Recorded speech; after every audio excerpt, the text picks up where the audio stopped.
Esta es mi Biblia, Esta es mi Biblia, la palabra de Dios. la palabra de Dios. Yo soy Yo soy lo que mi Biblia dice que lo soy. que mi Biblia dice que soy. Yo tengo Yo tengo lo que mi Biblia dice que lo que tengo. mi Biblia dice que tengo. Y yo puedo hacer Yo puedo hacer todo lo que mi Biblia dice que puedo hacer. todo lo que mi Biblia dice que yo puedo hacer.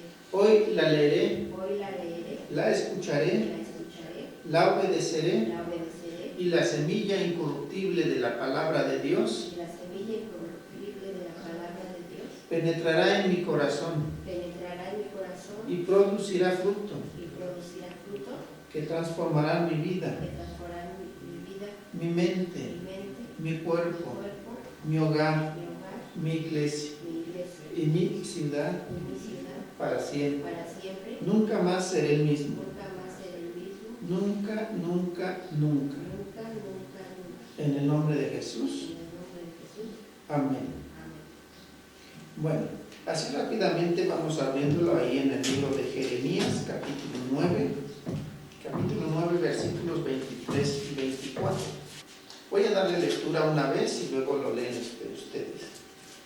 Dice: así dijo Jehová, no se alabe el sabio en su sabiduría, ni en su valentía se alabe el valiente, ni el rico se alabe en sus riquezas. Mas alábrese en esto el que se hubiere de alabar, en entenderme y conocerme que yo soy Jehová, que hago misericordia, juicio y justicia en la tierra, porque estas cosas quiero, dice Jehová.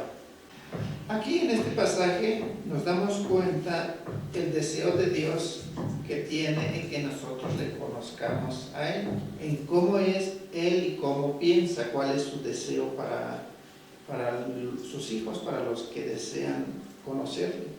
Para Él es más importante conocerle que tener sabiduría o ser valiente o tener muchas cosas materiales. Obviamente no dice que esas cosas sean malas, porque pues pudiéramos decir, ¿quién no quiere sabiduría? Realmente todos queremos sabiduría de Dios, o ser valiente, o tener bienes. Pero es mucho más importante conocerle a Él, porque el conocerle a Él pues también incluye el tener sabiduría, ser valiente, porque a fin de cuentas es su sabiduría, es su valentía y son sus bienes, porque en otra parte de la Escritura también dice que Él es el dueño del oro y de la plata, y obviamente lo va a compartir con sus hijos. Pero lo que Él quiere es una relación personal con Él, no solamente las cosas que solamente Él nos pueda dar, sino conocerlo a Él, cómo es, cómo piensa. A Dios dice aquí que le gusta hacer misericordia, juicio y justicia. Y a todos nos gusta la misericordia porque pues todas la necesitamos. Pero a veces hablamos de juicio y pues ya no queremos. Porque tenemos esa idea de que Dios nos va a caer pues a vara. Y esa idea nos como que dice, bueno, es que yo no quiero el juicio de Dios. Se nos ha olvidado de que el juicio de Dios ya se efectuó. O sea, ya fuimos juzgados, solo que fuimos juzgados a través de Jesús cuando Él estuvo en la cruz. Dios ya no está enojado con nadie, con ninguna persona, porque el juicio contra el pecado ya fue hecho, ya fue efectuado en Jesús. También dice que a Dios también le gusta y hace justicia en la tierra. Si vemos un pasaje aquí en Eclesiastés capítulo 7, versículos 21 y 22, dice: tampoco apliques tu corazón a todas las cosas que se hablan, para que no oigas a tu siervo cuando dice mal de ti, porque tu corazón sabe que tú también dijiste mal de otros muchas veces. Entonces lo que nosotros hemos padecido quizás de alguien más, pues también lo hemos hecho con pues otras personas. Pero cuando alguien lo hace con nosotros, decimos que pues lo hizo a propósito y que le caemos mal. Pero cuando nosotros lo hacemos con otros, decimos es que fue sin querer, no fue esa mi intención. Entonces como que ya no somos parejos, ¿no? Entonces, cuando se habla de justicia, si así quisiéramos que Dios lo hiciera con esa persona, lo tendría que hacer con uno. Por eso es que es mucho mejor pues que tenga misericordia, ¿no? Que tenga misericordia de nosotros. Porque todos hemos cometido faltas con otros. Bien, por todas estas cosas, pues es necesario conocer a Dios para saber cómo conducirnos y cómo Él enfrenta situaciones, porque Dios también ha enfrentado dificultades. Acordémonos de que pues en su reino, en el cielo, hubo alguien que se le rebeló y se llevó una gran parte de su gente, de sus ángeles. Pero Él tiene la forma de cómo recuperarlo otra vez. Y esa es la forma de que Él quiere mostrárnoslo a través de la Escritura, a través de conocer a Dios. Por eso el pasaje dice, es más importante el conocerlo y entenderlo, más que las otras cosas. Como todos nosotros, naturalmente nacimos de nuestros padres, y a causa del pecado de Adán y Eva, pues todo ser que nace en esta tierra, pues ya nació pecador. Ya no es por las cosas malas que hace, sino que las hace porque es pecador. Esa es su naturaleza caída. Así está. Por eso es que Dios nos invita a conocerlo para que Él pueda compartirnos su naturaleza. Bien, entonces, por eso es que necesitamos conocer a Dios para adquirir su naturaleza y podamos bendecir al que nos maldice, porque naturalmente en la naturaleza caída pues eso no se puede. ¿Cómo voy a bendecir al que me maldice? Al contrario, en una parte de la Escritura también dice ojo por ojo y diente por diente. Me la hizo, pues igual, ¿no? Pero Dios no quiere eso. Cuando Jesús estuvo aquí, Él dice que si queremos parecernos a Dios, al Padre, tendríamos que hacer lo mismo que Él hace. Bendice al que lo maldice, tratarle bien al que trató mal. Pero eso naturalmente es imposible. Entonces, por eso es que la Biblia nos llama a conocerle para que Él nos pueda transmitir su naturaleza y de esta forma podamos hacerlo sin esforzarnos, sino que sería bendecir, porque esa sería mi nueva naturaleza, la naturaleza de Dios. Y lo mejor es que ya no me voy a esforzar, no me va a costar trabajo, porque es la nueva naturaleza que Dios me está dando.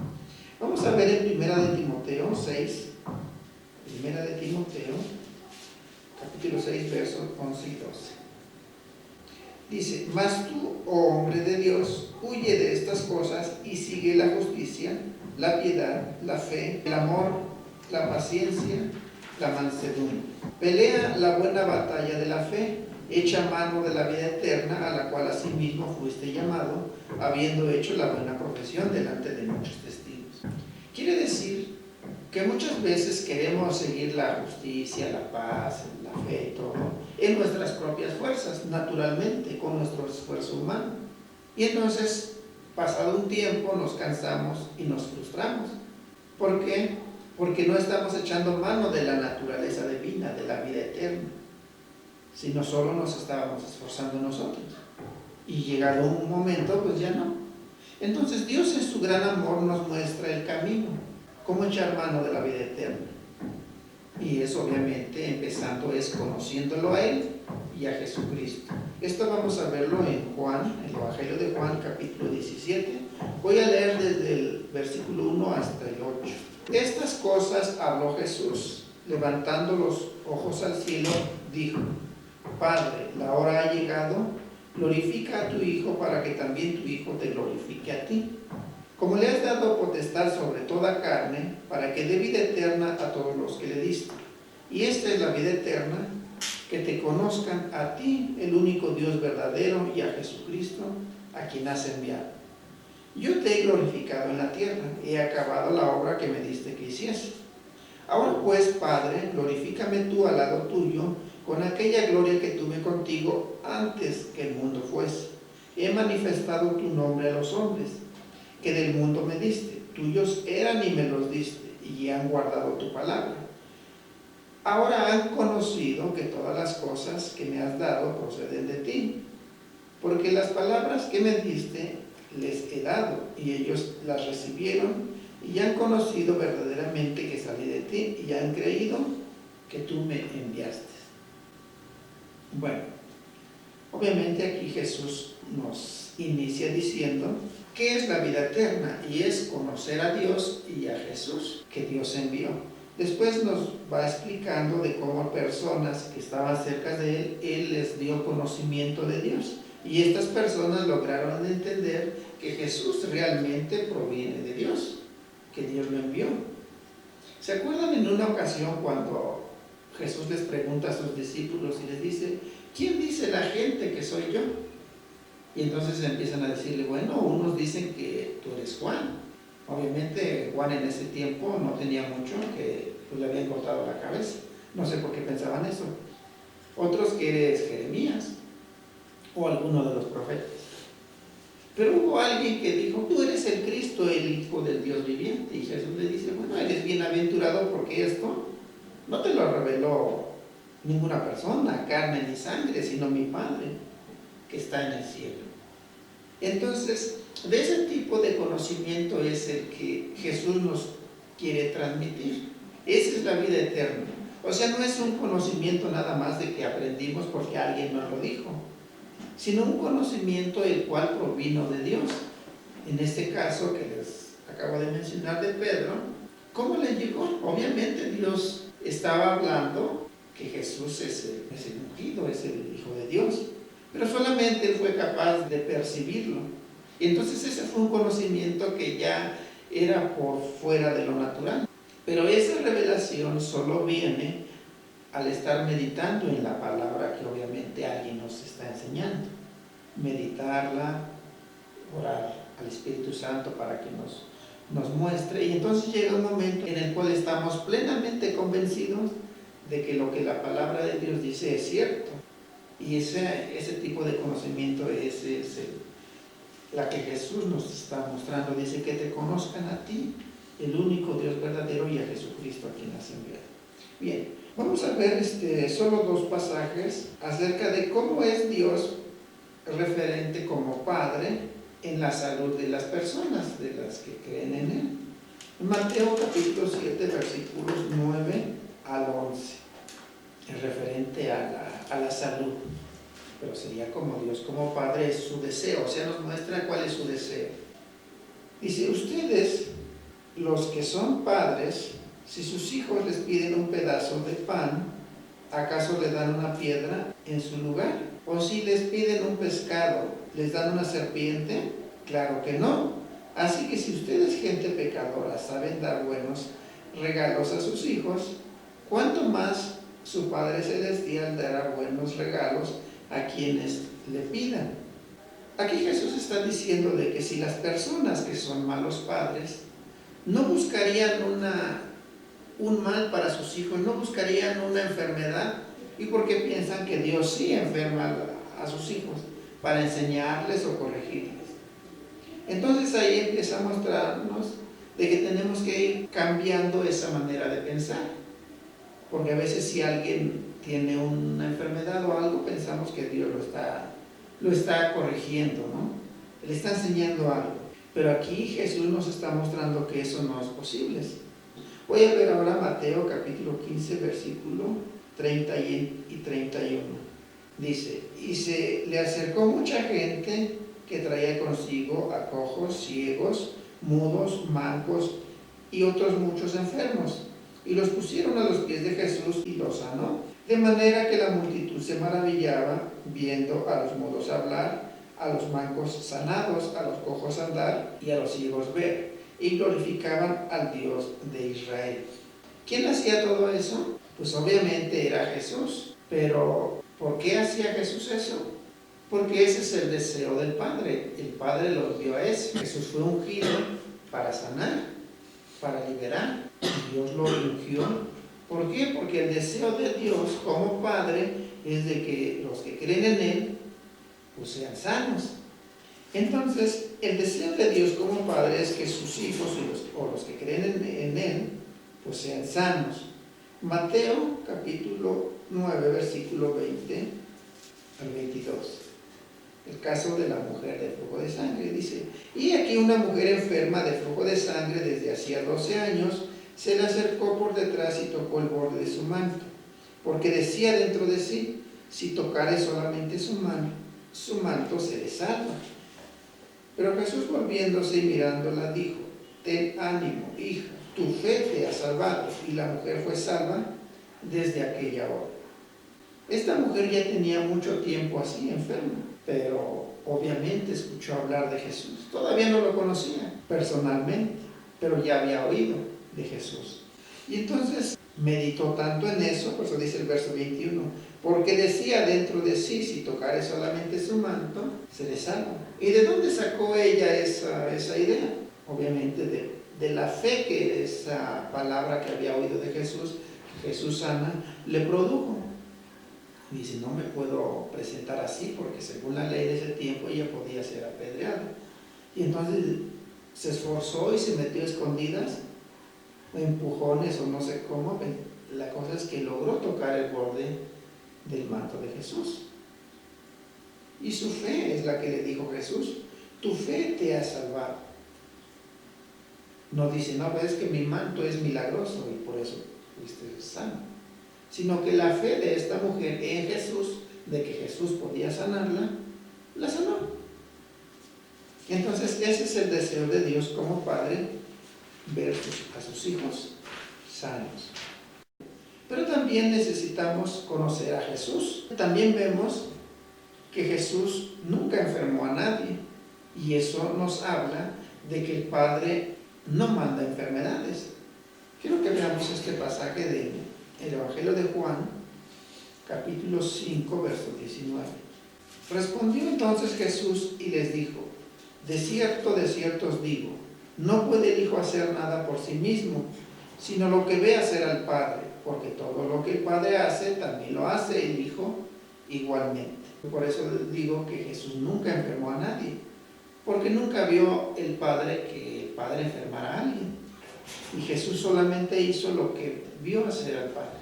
Entonces, todo lo que Jesús hizo es lo que el Padre, de hecho, Él lo dijo, que Él daba a conocer a Dios en las obras. Si no le creían a Él como persona, pues que creyeran en las obras que Jesús hacía, porque Él no las hacía por su propia cuenta, sino el Padre que estaba en Él, Él las hacía a través de Él. Así lo dijo. Vamos a ver un pasaje acerca ahora de cómo es Jesús. En 1 de Pedro, capítulo 2, versículos 21 al 25. Pues para esto fuisteis llamados, porque también Cristo padeció por nosotros, dejándonos ejemplo, para que sigáis sus pisadas, el cual no hizo pecado ni se halló engaño en su boca, quien cuando le maldecían no respondía con maldición, cuando padecía no amenazaba, sino encomendaba la causa al que juzga justamente, quien llevó él mismo nuestros pecados en su cuerpo sobre el madero, para que nosotros, estando muertos a los pecados, vivamos a la justicia, y por cuya herida fuiste sanados. Porque vosotros erais como ovejas descarriadas, pero ahora habéis vuelto al pastor y obispo de vuestras almas. Bueno, ahí en primer lugar vemos a Jesús en el verso 23 como un ejemplo de conducta. Dice, quien cuando le maldecían, él no respondía con maldición. Cuando padecía, no amenazaba, sino encomendaba la causa al que juzga justamente. Porque ¿cuántos les ha pasado que si alguien habla mal de nosotros, no sé qué es maldecir, hablar mal, pues no nos gusta, y la primera tendencia es pues también de contestar? Naturalmente es un impulso que está por la naturaleza, una parte de la naturaleza que tenemos. Pero Jesús no, por eso digo, es un ejemplo en cuanto a conducta.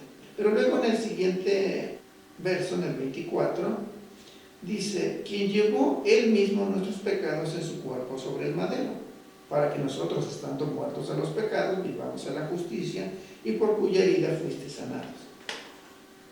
Entonces aquí ya nos muestra que también tenemos que conocer a Jesús como nuestro Redentor, porque Él nos redimió de nuestros pecados, pero eso lo hizo en el sacrificio que fue la cruz.